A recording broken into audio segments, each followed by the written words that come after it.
परभणीच्या जिंतूर तालुक्यातील रोहिला पिंपरी येथे दिवाळीच्या फटाके फोडण्याच्या क्षुल्लक कारणावरून 2 गटात झालेल्या हाणामारीच्या घटनेत मारुती डुकरे यांचा मृत्यू झाला होता। मंत्री निलेश राणे यांनी आज पीडित कुटुंबातील सदस्यांची सांत्वनपर भेट घेतली आहे। यापुढे हिंदू समाजावर कोणीही हल्ला करणार नाही याची काळजी घेतली जाईल। आमचे पोलीस बांधव आरोपींवर कडक कारवाई करण्यास सक्षम आहेत असा विश्वास त्यांनी कुटुंबाला दिला आहे। अतिशय योग्य पद्धतीने घेतलेली आहे।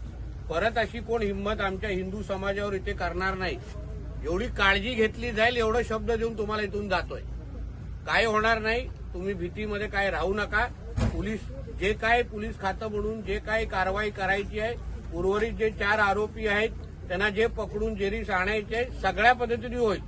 आज बघा ह्या अधिवेशन नागपूरला चालत असताना पण सरकारचा एक कॅबिनेट मंत्री तुम्हाला भेटायला आलाय ना, तुम्ही ह्याच्यातूनच समजून जावा की सरकार म्हणून केवढे ताकदीने हिंदू समाज म्हणून आम्ही तुमच्या मागे उभे आहोत।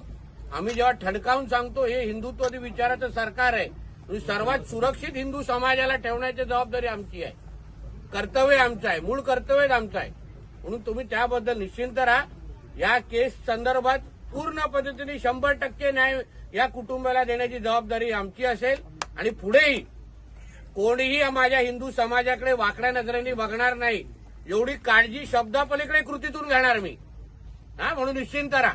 ह्याच्यानंतर कोणीही जे मस्ती करतील ना, परत 2 पायावर घरी जाणार नाही एवढी काळजी आमचे पोलीस खातं घेणार। एवढी काळजी माझी पोलीस खातं निश्चित पद्धतीने घेईल एवढा विश्वास सांगतो। धन्यवाद। जय श्रीराम।